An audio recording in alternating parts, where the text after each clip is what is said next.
दल छाड़ी जो मैंने जाइछंती जो मैंने बर्तमान एमपी एमएलए होती आपण व्यक्तिगत भाव में आलोचना करंतु से माने केते दहगंज होउछंती आ मनस्ता भितर से माने कहिबे दल छड़ा को गोष्ठी छड़ा को ग्रहण करिबा ठीक कथा कि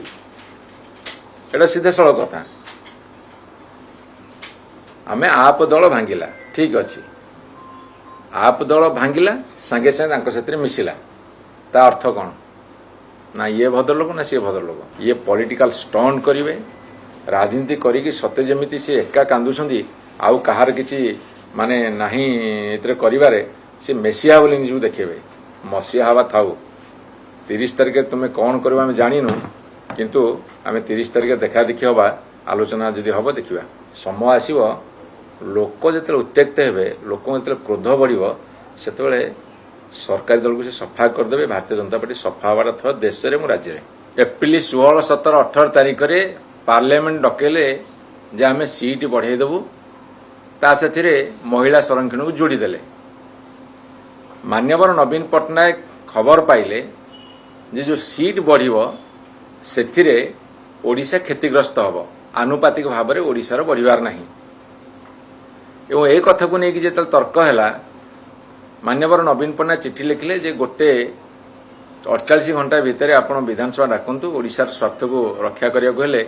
एठी विधानसभा रे आमे दाबी रखिबा केंद्र सरकार पाखरे सेतले सुनिलेनी प्रथम कथा हला 16, 17, 18 अबेଳରେ काहेकि डकैले से प्रश्नर उत्तर देई नांती द्वितीय कथा हला संख्या नथिला जानिछंदी बिल पारित हेई परिबनी आलोचना कले नाही विरोधी दल को कॉन्फिडेंस भितर नेले नाही तथापि बिल पेश कले एवं पराजय लभिले एवं बिल आसीबा पूर्वरु एमपी माने अन्य माने न जानिया पूर्वरु एमाने आग प्रचार लागि गले प्रधानमंत्री मोदी भाषण देले नारी बंधन अधिनियम तापरे तो सबुटी मीटिंग फिटिंग करि पकेले तापरे पार्लियामेंट भितरे लोकसभा भितरे मध्य अनेक आलोचना कले बिल परास्त हैला तापर बर्तमान राजरास्तार भाषण जाति उद्देश्य भाषण एमती बर्तमान बहुत ड्रामा चलती ये 30 तारिख रे विधानसभा हठात 5 दिन 6 दिन गैप रे डकई देवार उद्देश्यटा कौन सेटा मध्य खोलिकरी कहूना जे लिखिछंती महिला मानकर भारतर गणतंत्र कौन भूमिका से आलोचना हब भूमिका कौन आलोचना से माने करिवे को भूमिका आलोचना करिवे कौन से माने करिसंती आलोचना करिवे 2023 मसीह महिला आरक्षण बिल पास कले से 500 सीट हो कि 850 सीट हो कि 543 सीट हो कि जेते सीट हो सीट बढ़िया से आरक्षण कौन संपर्क अच्छी 543 सीट रे भोट हेले 33% पाइबे 850 सीट हेले 33% पाइबे किंतु सीट बढ़िया संख्या महिला आरक्षण कहीं जोड़िले को उद्देश्य जोड़िले तांकर उद्देश्य सफा ये पॉलिटिकल स्टंट करिवे राजनीति करिकी सते जेमिति से एका कांदुछंती आउ कहार किछि माने नाही एतरे करिवारे से मेसिया बोली निजु देखेबे मसिया हवा थाउ 30 तारिख तुमे कौन करबा हम जानिनु किंतु आमे 30 तारिख देखा देखि हवा आलोचना जदि हबो देखिबा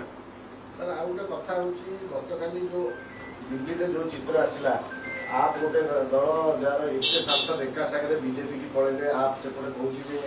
तो बीजेपी ऑपरेशन लोटस करची दल भाग्य पई योजना करची अनेक दल रे एभली अवस्था देखुची आपन दल मु आपन गोटे कथा पचारुची जो माने आप दल छाड़ी की गले से माने को भद्रलोक कि जी तांको ग्रहण कला सी को भद्रलोक ता अर्थ दल छड़ा को गोष्ठी छड़ा को ग्रहण करिवार ठीक कथा कि एटा सीधे सड़क कथा आमे आप दल भांगिला ठीक अच्छी आप दल भांगिला संगे संगे से मिसिला ता अर्थ कौन ना ये भद्रलोक ना सी भद्रलोक आपनक सांसद भी मध्य विगत दिन जाइछन्ते आगु मध्य जोगाजोग अछन्ते आपन दल खेती हो कौन कहले आपनक दलर दुई सांसद माने भी जाउछन्ते बीजेपी ना आपण आगुआ खबर रखछन कि जाइछन्ते दुई जे जाइछन्ते से पुणी तांको से नेकी गले पुणी तांको इस्तीफा दिया करेले तांको पुणी निर्वाचित करी पठेले पुणी तांको भीतर जण टिकेट देले एबे जो माने अछन मेसेज दउछन्ती ତମେ ଆସ ତାଙ୍କ ଇଏ ଗୋଟେ ପଲିଟିକାଲ ସିନାରୀ କୋଉ ଭଦ୍ରଲୋକି କାମରେ? ପାର୍ଟି ଗୁଡ଼ିକୁ ଅନ୍ୟ ଦଳଗୁଡ଼ିକୁ ଭାଙ୍ଗିବା ପାଇଁ ଆଁ? ଆଞ୍ଚଳିକ ଦଳକୁ ଭାଙ୍ଗିବା ପାଇଁ ଆପଣଙ୍କୁ ମୁଁ ଗୋଟେ କଥା ପଚାରୁଛି, ଦଳକୁ ହୁଏତ କ୍ଷମତା ବଳରେ ଅର୍ଥ ବଳରେ ଭଙ୍ଗା ଯାଇପାରେ, ଯେଉଁମାନଙ୍କର ମନୋବଳ କମ୍ ଥିବ ସେମାନେ ସେଇ ଟ୍ରାପରେ ପଡ଼ିବେ, କିନ୍ତୁ ଏଇଟା ଗୋଟେ ସୁସ୍ଥ ଗଣତନ୍ତ୍ର କି? ଏଇଟା ଗୋଟେ ଭଦ୍ରଲୋକୀର ଲକ୍ଷଣ କି? ଯଦି ଏମାନେ ଅଶାନ୍ତି ହେଲେ ତାଙ୍କ ଦଳ ଉପରେ ଛାଡ଼ିଲେ, ତମେ ତ ସାଙ୍ଗେ ସାଙ୍ଗେ ଗ୍ରହଣ କଲ, ତା ଅର୍ଥ କ'ଣ? ଭଦ୍ରଲୋକୀ ଏସବୁ ବିଚାର ବିମର୍ଶ ଆଗରୁ ହେଇଥାଏ, ଗୋଟେ ସମୟକୁ ଅପେକ୍ଷା କରାଯାଇଥାଏ,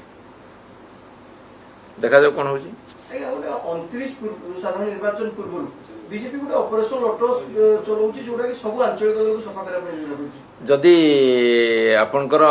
ସାଂସଦ ଏମଏଲଏ ମାନଙ୍କୁ ନେଇଗଲେ ଗୋଟେ ଦଳ ମଜବୁତ ହେଇଯିବ, ତାହେଲେ ଆପଣ ଦେଖିବେ ଏକଦା କଂଗ୍ରେସ ଦଳ ଏମିତି କରୁଥିଲା, ମଜବୁତ ହେଇକି ରହିଲା କି? ମୁଁ ପଚାରୁଛି, ଯିଏ ଭାବୁଛନ୍ତି ଆପଣ ହଙ୍ଗେରୀରେ ନିର୍ବାଚନ ହେଲା, ହଙ୍ଗେରୀର ଯାହା ଘଟଣା ଘଟୁଥିଲା ଏକ୍ଜାକ୍ଟ ସେଇ କଥା ଭାରତବର୍ଷରେ ଘଟୁଛି, ହେଲା କି? ଓଡ଼ିଶାରେ ଗୋଟେ ବିଚିତ୍ର ପରିସ୍ଥିତି ସୃଷ୍ଟି ହେଇଛି, ଜନସାଧାରଣ ଅତ୍ୟନ୍ତ କ୍ଷୁବ୍ଧ ଭାରତୀୟ ଜନତା ପାର୍ଟି ଉପରେ। ସେତିକିବେଳେ କୋଉଠି କାହାର ଟିକେ ଅସୁବିଧା ହେଇଥିବ, ଲୋଭର ବଶବର୍ତ୍ତୀ ହେଇକି ଚାପର ବଶବର୍ତ୍ତୀ ହେଇକି ସେ କାଁ ଭାଁ କିଏ ଦଳ ଛାଡ଼ୁଛନ୍ତି, କିନ୍ତୁ ବର୍ତ୍ତମାନ ଭାରତବର୍ଷର ଅବସ୍ଥା କ'ଣ, ଓଡ଼ିଶାର ଅବସ୍ଥା କ'ଣ? ଭାରତୀୟ ଜନତା ପାର୍ଟି ଉପରେ ପ୍ରବଳ ଜନ ଅସନ୍ତୋଷ। ଅସନ୍ତୋଷର କେତେବେଳେ ଯେ ବହ୍ନି ଜଳିବ ଆଉ ସେ ବହ୍ନିରେ କିଏ ଜଳି ପୋଡ଼ିକି ମରିବ ସେଟା ଭବିଷ୍ୟତ କହିବ। ସୁସ୍ଥ ଗଣତନ୍ତ୍ରରେ ଏଇଟା ଭଦ୍ରଲୋକୀ ନୁହେଁ। ଆଜ୍ଞା ଆଉ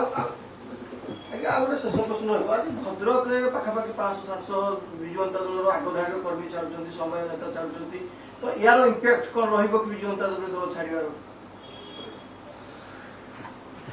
ଦଳ ଛାଡ଼ିଲେ ସାମୟିକ ଭାବରେ ଇମ୍ପାକ୍ଟ ରହିବ, କିନ୍ତୁ ଦଳ ଛାଡ଼ିକି ଯେଉଁମାନେ ଯାଇଛନ୍ତି, ଯେଉଁମାନେ ବର୍ତ୍ତମାନ ତାଙ୍କର MP MLA ହେଇଛନ୍ତି, ତାଙ୍କୁ ଆପଣ ବ୍ୟକ୍ତିଗତ ଭାବରେ ଆଲୋଚନା କରନ୍ତୁ, ସେମାନେ କେତେ ଦହଗଞ୍ଜ ହେଉଛନ୍ତି ଆଉ ମନସ୍ତାପ ଭିତରେ ଅଛନ୍ତି ସେମାନେ କହିବେ, ଏଇଥିରୁ ଯାହା ଆପଣମାନେ ବୁଝିବେ। ଆଉ ଆପଣଙ୍କ ଉତ୍ତର ଓଡ଼ିଶା ଗଡ଼ ଭାଙ୍ଗିବନି? ଆଜ୍ଞା ଉତ୍ତର ଓଡ଼ିଶା ଗଡ଼ କ୍ଷତି ହେବ? ଆଜ୍ଞା ଉତ୍ତର ଓଡ଼ିଶା ଗଡ଼ କ୍ଷତି ହେବନି? ଜେନା ପରିବାର, ମଣ୍ଡଳ ପରିବାର ଏମାନେ ସବୁ ଯାଉଛନ୍ତି। ଆମେ ତ 30ରୁ 30 ଜିଲ୍ଲା ପରିଷଦ ପ୍ରେସିଡେଣ୍ଟ ଥିଲୁ, 314 ବ୍ଲକରୁ 270-80 ଥିଲୁ, ଆଉ 80-90 ଭାଗ ମ୍ୟୁନିସିପାଲିଟିରେ ଜିତିଥିଲୁ, ତାହେଲେ ସେମାନେ ପାୱାରକୁ ଆସିଲେ କେମିତି? କିଛି ନେତା ଛାଡ଼ିଦେଲେ ଗୋଟେ ଦଳ ଦୁର୍ବଳ ହୁଏନି। ସମୟ ଆସିବ, ଲୋକ ଯେତେବେଳେ ଉତ୍ତ୍ୟକ୍ତ ହେବେ, ଲୋକଙ୍କ ଯେତେବେଳେ କ୍ରୋଧ ବଢ଼ିବ, ସେତେବେଳେ ସରକାରୀ ଦଳକୁ ସେ ସଫା କରିଦେବେ। ଭାରତୀୟ ଜନତା ପାର୍ଟି ସଫା ହେବାର ଥବ ଦେଶରେ, ମୁଁ ରାଜ୍ୟରେ।